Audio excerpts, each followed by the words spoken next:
everyone talks about marketing trends, Dan. So why should the anchors listening listen to us banging on about them? Well, if you are a marketer or business owner that wants to look like you know more about marketing than you actually do, this is the episode for you, because I'm a bit sad and spend hours and hours consuming marketing content and learning about it. And in this episode, I want to share, or we both want to share, some of the key trends that we've seen happening in the marketing space with specific examples from brands. But these aren't like your bog standard trends that everyone copies off each other. You know, like you've seen all those Like the blog, like trends of 2024. Yeah. Video is a trend. Like it's none of Yeah. that crap.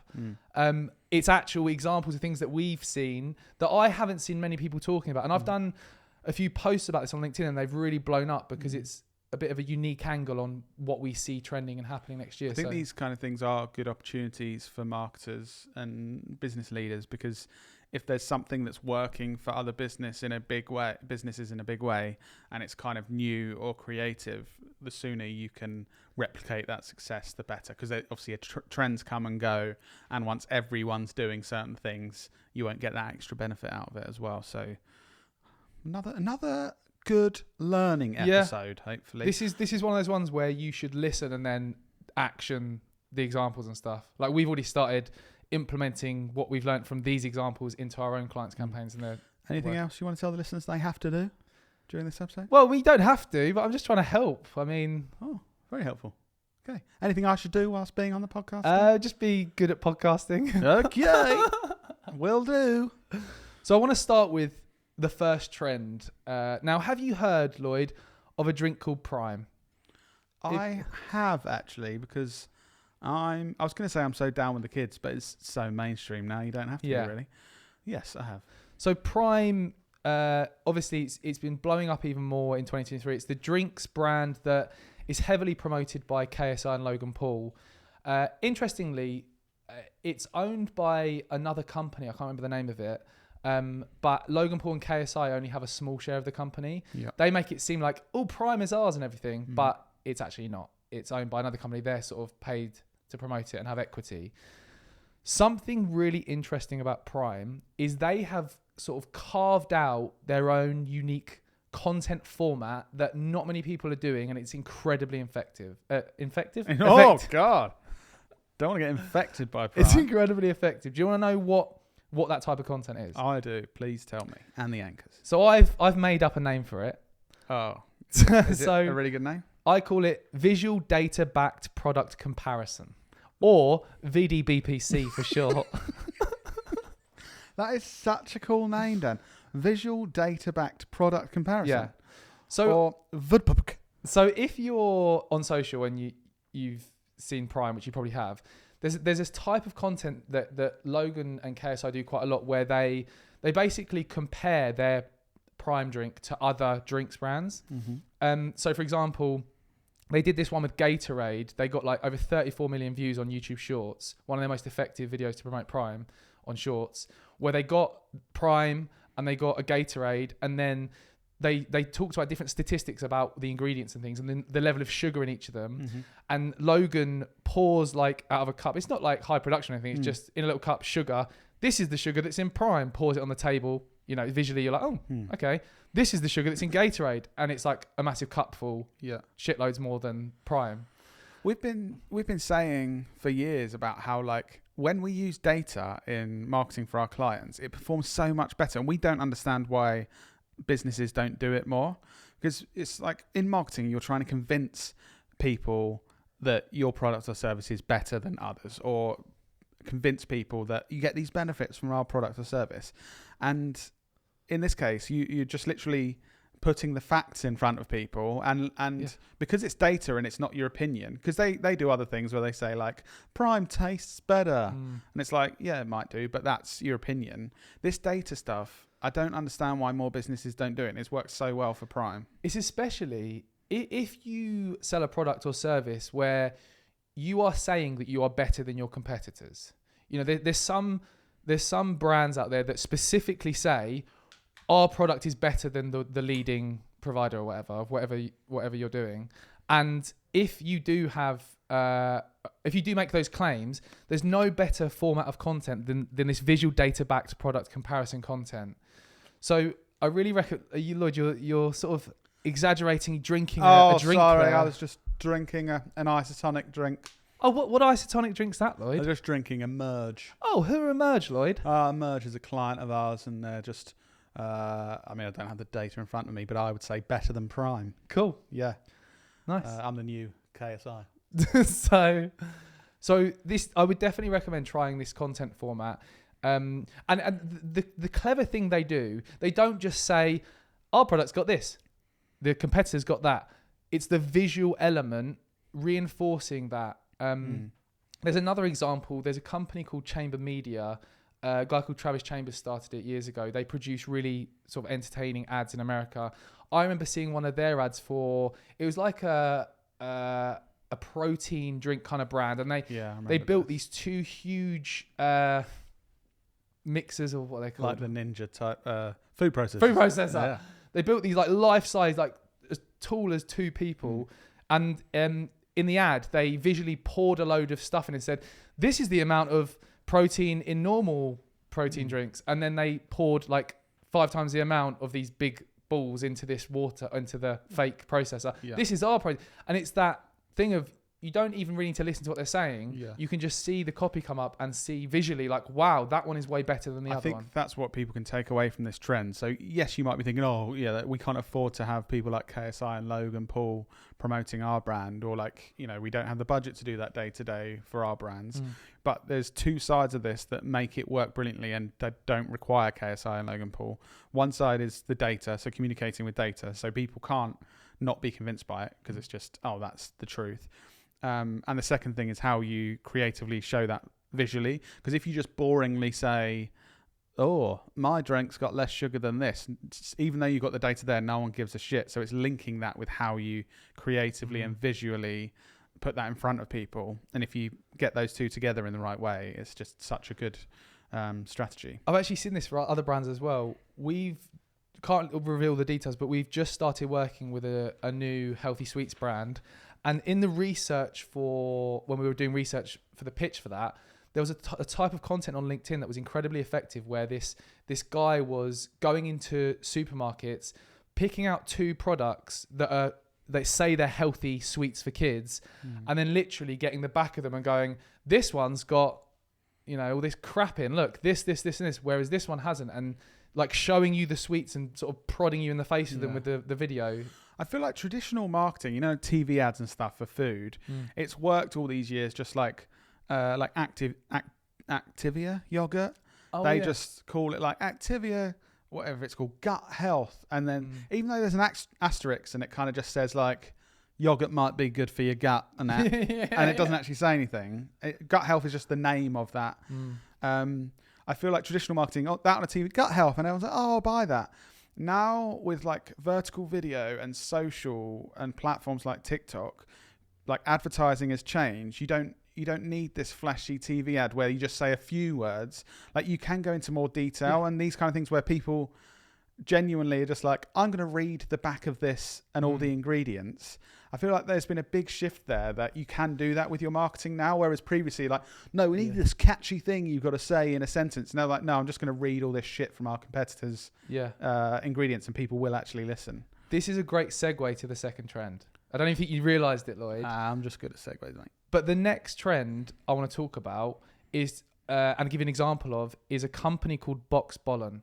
Have you heard of a company called Boxbollen, or have you seen any of their ads, Lloyd? No. So I don't think have you actually not? I don't recognise the name. Okay, so Boxbollen it's basically a sports product where you you Velcro something to your head, and it's got like a stretchy bit of string with a small foamy ball on the end. I've seen loads of this. And you punch it. I've seen it. You punch it, and it's connected. And they've got an app, and they do all these competitions to try and. I've seen like Wayne Rooney doing it, and so let me tell you some interesting things about Boxbollen, which leads into this trend. Okay. So it was founded by 2 Swedish brothers. In 2022, they turned over $12 million. In the projected turnover for 2023 was $25 million. Something really interesting they do that's really helped this blow up is they've gamified the product and made it competitive. So they do these competitions where users can win between £1,000 and £10,000 by getting the most punches and really? videoing it, and like it looks addictive. Yeah. It looks like really addictive. They've got over 200 million TikTok views. The most interesting thing they're doing, though, right? They've partnered with some crazy celebrities for this. Tyson Fury, Conor McGregor, Jessica Simpson, Khloe Kardashian, Bill Gates, Tom Brady. And this list goes on and on and on. All these like big names. Crazily big influencers and celebrities. And what I find super interesting is when you look at the content they've made with these celebrities, it looks like it's been filmed on a potato. Yeah. I haven't seen anything from them that is like high production value content. It's almost like, I think I saw Wayne Rooney, something like that, and it looks like his partner or his kid is like he's literally filming just holding on his phone. Like there's it's not like a production crew involved or a marketing agency. It's just one of his family on the phone. That's what it looks like anyway. And not slating that at all. This is the interesting thing. If you think how much they have paid these celebrities, you know, we don't know the exact figures, but knowing that Kim Kardashian, it's been reported she gets paid like $1 million for one Instagram post. You know, her sister Khloe Kardashian and people like Tyson Fury, they're getting paid a shitload of money to promote this brand. And the brand is asking them, their partners, or like, you know, the kids to use a phone and create content. What's super interesting about this is this focus on less lower production value content published on like a smartphone and like user generated content, which has been a thing for a while now. But if a brand like Boxbollen that's forecasted to turn over 25 million in 2023 and is working with the world's leading influencers and celebrities, if they are doing user generated content that's a low production value, that is a sign to the world that marketers need to be testing that. Yeah. And it ties in with the point you said, because you were talking about like lower production content and just capturing stuff. Like this feels more real and authentic. I genuinely think, like thinking about it, seeing the Tyson Fury ad, that probably convinced me more to buy the product than if they would have done a really beautiful high production value. Look at this cool product, traditional TV ad. Do you know the weird thing? Like if they did a high production thing with Tyson Fury doing this thing, my initial reaction is that's advertising and they're selling to me. And even though I know that it's still advertising and they're selling to me with the lower production content, I still feel that it's more authentic and I'm more convinced by it. Which is completely counterintuitive to like 20 years ago. People would, if you shot something look really unprofessional, they'd be like, "Oh, God, that's terrible. I'm not going to buy that." Whereas in some instances, it is switching now, and it's really interesting. You talking about the turnover of the company. I do wonder. I think the people they've got involved, I'm thinking they must have paid them shitloads, and I can't see this.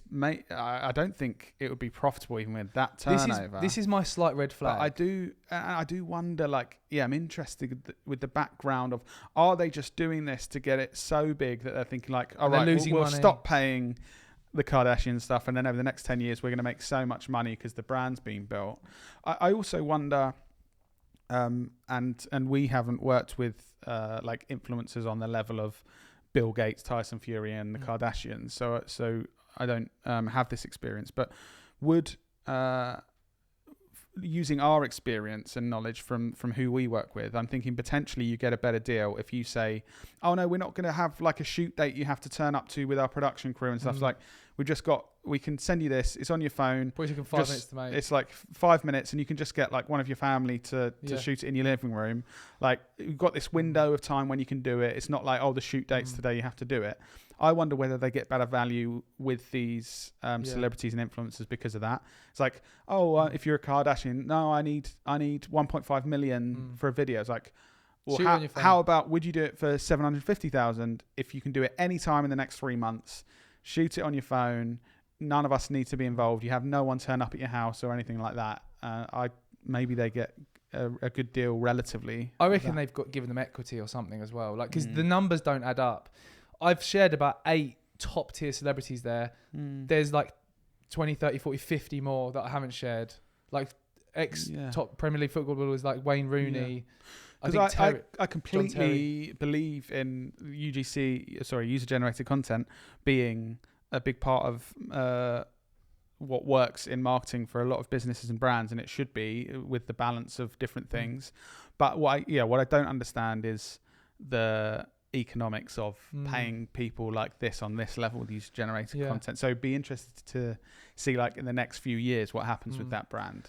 I think my final point on this trend, just to summarize, is try UGC content. Like, definitely try and test UGC content. But that's not to say that higher production value content doesn't have a place in the kind of marketing mix.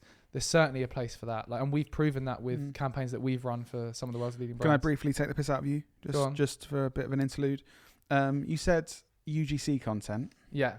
So can I just point out that that's user generated content? Oh, yeah. Just thought, because in my head I thought, he sounds like a twat. So I just wanted to let everyone else know. Thanks, Lloyd. Thanks for pointing that out. You could either say UG content, or you could say UGC, or user generated content. Thanks, Lloyd. It's a bit like when, fun fact, people say PIN number, but the N stands for number. So, naan bread. Naan means bread, so you're saying bread. Great additions, Lloyd. Thank you very much. So there's two trends there that I think we already can learn a lot from. Have you got any more for us, Dan? And have you got any that involve any more acronyms that you can get wrong? Yes. Cool. PR.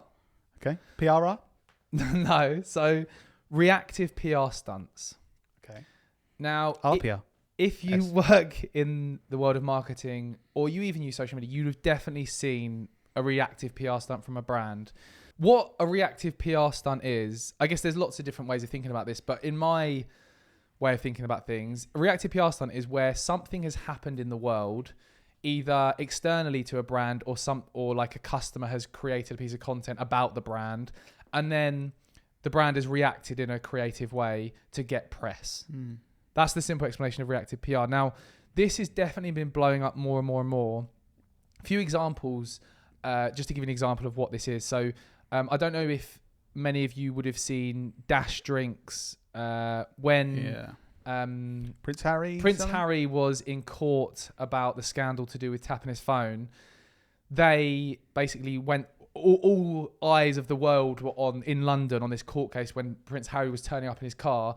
Dash This went there with a big kind of sandwich board on them, which promoted Dash This with a clever, witty thing. Dash This, sorry, Dash Drinks. Dash Drinks, not Dash This.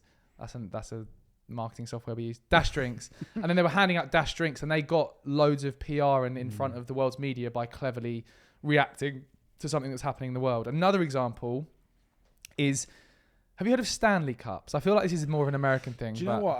I've seen it on social, but I don't kind of get the hype around it, but I've just seen them mentioned loads. So like, something. I've seen TikTok videos of kids crying and sobbing because they're so happy they got a Stanley Cup, which is basically a cup for your drink. Yeah. Like, no offense to Stanley Cup super fans. Yeah, I'm sure like it's probably a good product, but I don't quite get in my head why everyone's so hyped up about it. So just to describe what it is, imagine like a traditional mug you put your tea in, but it's huge, made of plastic with a straw in the top. Have you seen them? Is that a kind of... Oh my God, I want one! Right. So there's these kids that are crazy about these cups. So something that happened in America, a lady crashed her car with a Stanley Cup in the car. This is something I saw, yeah. And she did this TikTok like, oh, I've crashed my car. And the car was fucked. Like, it looked like written off and like half of it ripped off. And then she just holds this Stanley Cup that's in perfect condition. Like, but my Stanley Cup survived or whatever, she says in a video. Went viral because it's quite shocking and like, wow, that's impressive that they... And then the CEO of Stanley did a reply TikTok video basically saying, we saw what happened to you. We hope you're all right. We're going to buy you a new car. Which blew up. And they've already got more value than the car they'll buy from that post anyway. So and then this makes it go even further. So now let me tell you an example of a company that got this wrong. Very wrong. Okay. North Face. Yeah. So this was a really weird one. So basically, people may have seen that there was a video on TikTok that blew up where a lady was wearing a North Face jacket walking on a mountain and she was soaked through and she was basically saying how crap the North Face jacket was because it wasn't waterproof. It was pissing it down rain, and she basically got soaked. And she did this whole 2-minute TikTok where she was slating North Face, sorry. And North Face's reaction video was mental. Let's just dive into this. So what the video they did was, they did a video where someone was in their North Face store, they grabbed a jacket, ran to a helicopter, got in the helicopter, flew up the mountain, ran to the lady, lobbed the jacket in her face, and ran away. Right? So that was their reactive. It got millions of views and stuff. But what I find weird about this is, right, so firstly, they haven't solved the issue of their jackets not delivering on their promises of being waterproof. They just got this lady a new jacket and lobbed it in her face. 2, the whole thing around sustainability. Like, for this video, they've just got a helicopter to fly to this lady when all these kind of outdoor activity brands are promoting like they're being sustainable and stuff. 3, they're actively trying to promote and get PR for this woman saying that their products don't deliver on their promises. I think I just don't get it. That's where all. I think they really missed the mark. So in this case, they're reacting to something that's blown up to do with their own brand. And I would say, if there's something negative about your brand, unless you can completely prove it wrong and tell the world, no, they are waterproof. We've got a video. She just chucked water under her jacket. Like, then I can see doing something to blow this up might be sensible for the brand. But I think those negative things are where brands should kind of quietly make it right. Like with that person, and even responding like, oh, we're so disappointed with this. We've sent you this, and this, and we're doing some more testing on products to make sure this never happens again. Like, quietly just be like, oh, this isn't good enough. We're going to do this to make it right. But the decision when it's something negative about your brand or product to make loads more people see it, and like you said, without solving the problem or making anyone think it's any better, they're letting more people know their product's shit and having a more negative effect on sustainability, all that kind of messaging as well. Do you know what I think they should have done? Because I think all your points are valid. This is what I think they should have done. They should have done some kind of reactive campaign where they contacted this lady and they created a piece of content where they paid for her to come to their head offices or whatever, went to the head offices, got her to speak to their product development team and speak about how can they prevent this from happening in future products. Had some like gimmicky thing where we've given her a lifetime supply of North Face jackets or something that's gimmicky that, you know, could be a good PR headline, and then published that and said, look, we saw the issue, we're addressing the issue, and now for future that issue is going to be solved for all of our customers.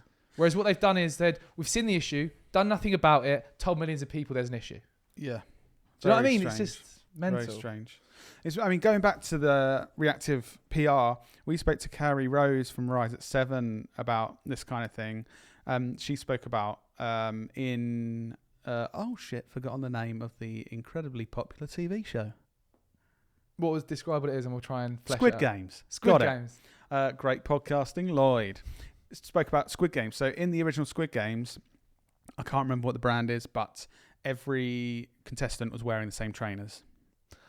Oh, I can't remember the brand. Her saying but, this. I think it was Vans, wasn't it?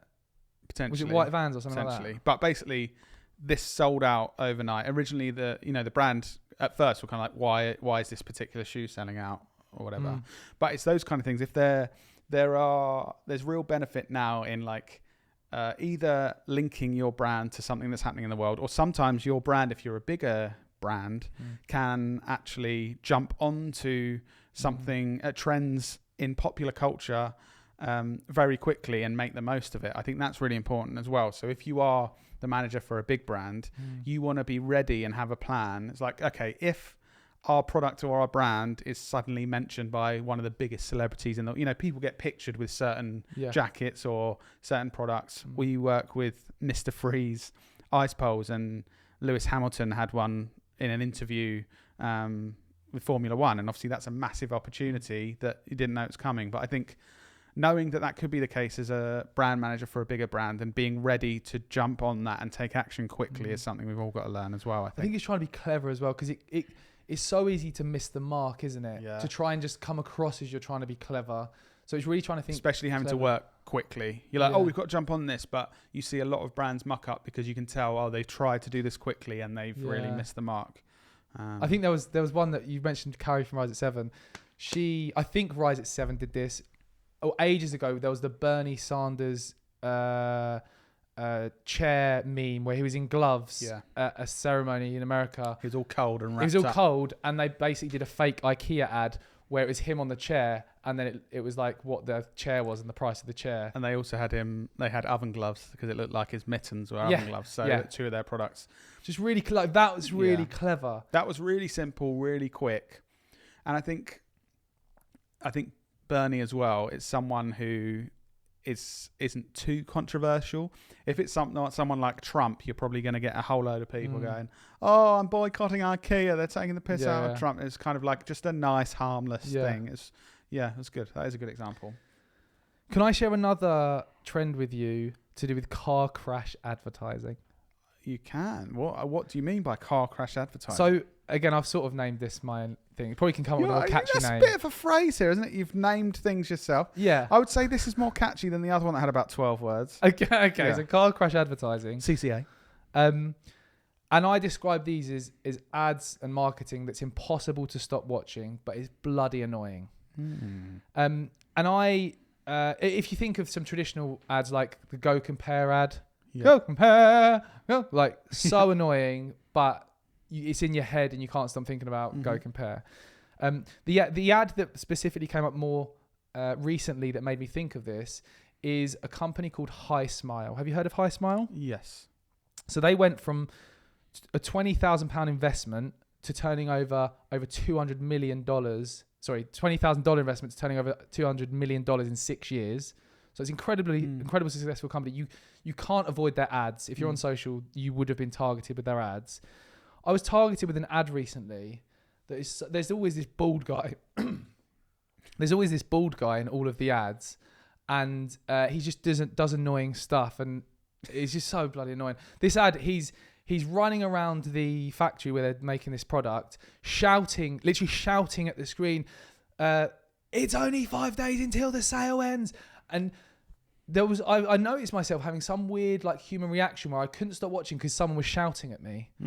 And it was incredibly annoying, but I couldn't stop watching it. And I listened to everything he said, and it talked about the product and the benefits. And this is why you should buy the product. Should we try that on the pod? Should we just start shouting? I guess there's an angle for it, but we don't want to be that guy. Oh, okay. We don't want to be.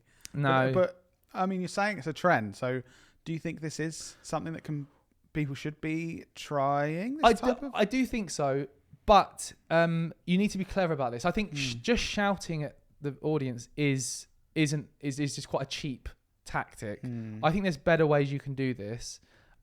Like for example, we've done a few years ago now, we did parodies of adverts like the Go Compare ad. There's a video somewhere, maybe we can get this up in the edit if it's still around, of Lloyd dressed up as the Go Compare man with pipe cleaners for his tash. And we did a parody of that, so we tapped into that in a creative way. We also did a parody of the Sell It Bang? No? The Sell It Bang ad, that's another example. But I was thinking of the Windows and Conservatories. You buy one, you get one free. I said, you buy one, you get one free. So there's this guy that's another example of a traditional ad that is so annoying. But it's just weird and shouty. It was a weird guy, bald guy with a ponytail pushing over chairs, shouting at the screen, saying, you buy one. Windows.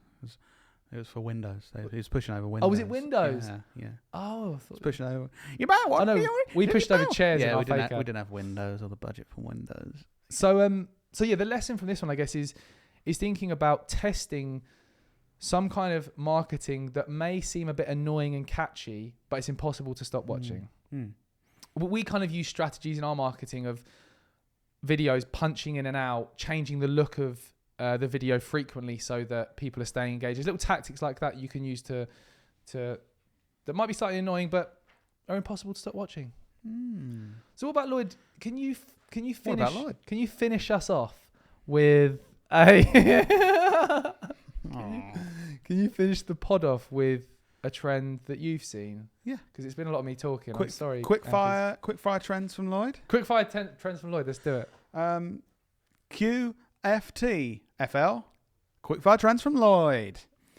My first one is, I think there's going to be a massive focus on retention rate rather than engagement rate. If you're a marketer, you'll know what we're saying. But over the years, obviously at first, we all used to look at, I've got this many likes on my Facebook page. Or you look at follower numbers and things. And then it was kind of moving to, they're kind of vanity metrics. Really, you want to look at engagement rate. Like how are people engaging with your content? That's more of a thing.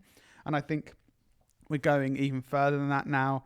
Now with clever paid campaigns, you can increase engagement, and engagement can be fairly steady on a platform between different accounts and stuff. But retention rate with vertical video, I think is going to be a much bigger focus. So if you're a brand that's putting out 1,000 vertical videos this year, if people are watching on average the first second of those vertical videos, or if people on average are watching 10 seconds of the vertical videos, it's going to have a massively different impact on your business. And I think brands are putting out so much vertical video, there'll be a big, much more of a focus on retention rate. I think people are looking more into the analytics and be like, hang on, we're putting out all this stuff, but most of our videos, people are just swiping. It counts, because a lot of the platforms, it counts as a view still, and it's come up on their feed, but they've swiped past. So I think retention rate is going to get much more focused with us marketers. TikTok in their analytics.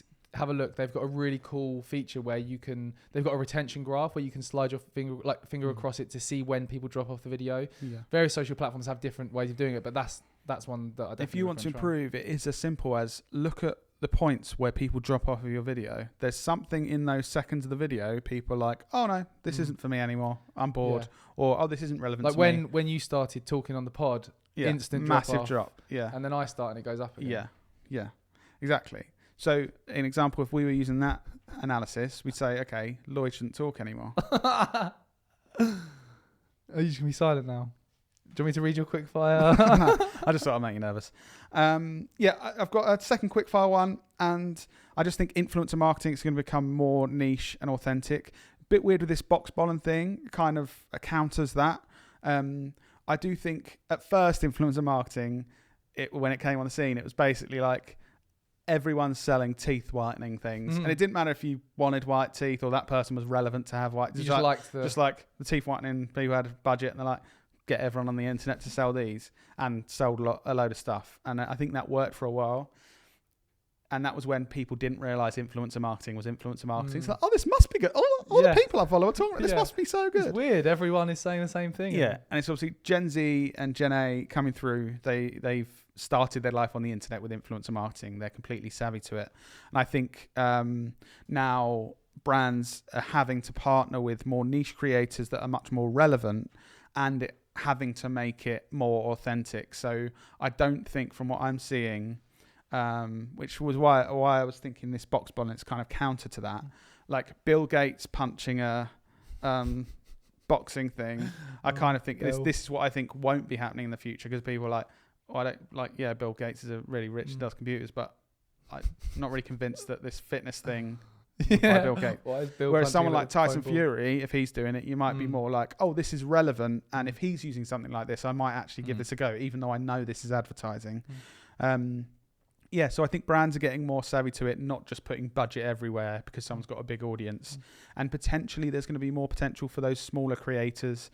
If you've only got, I say only, but if you've only got 50,000 followers, but you constantly talk about, I don't know, kids' prams, then you're going to get business selling kids' prams. There is a lady called the Pram Lady. Yeah, well, that's what I mean. I think niche opportunities for those more authentic, that more authentic influence advertising is going to continue to be on the rise, rather than just the broad approach of let's just give people big audiences brand deals. Nice. Thank you for your quick fire trends. That's okay. QFT. Also, just want to say thank you, Anchors, for listening. We're really excited for another year of podcasting with you. Yeah. And hopefully you're enjoying these episodes. We're going to, if you've got any feedback, let us know, because we want to continue to improve these. And subscribe as well. I know we always say it. Do all of those things. Just subscribe now. We love you, Anchors. Thank you. We really enjoy these episodes and enjoy hearing from you. So hopefully we hear from you soon, and I hope you've enjoyed this episode, and we will see you in your ears next week.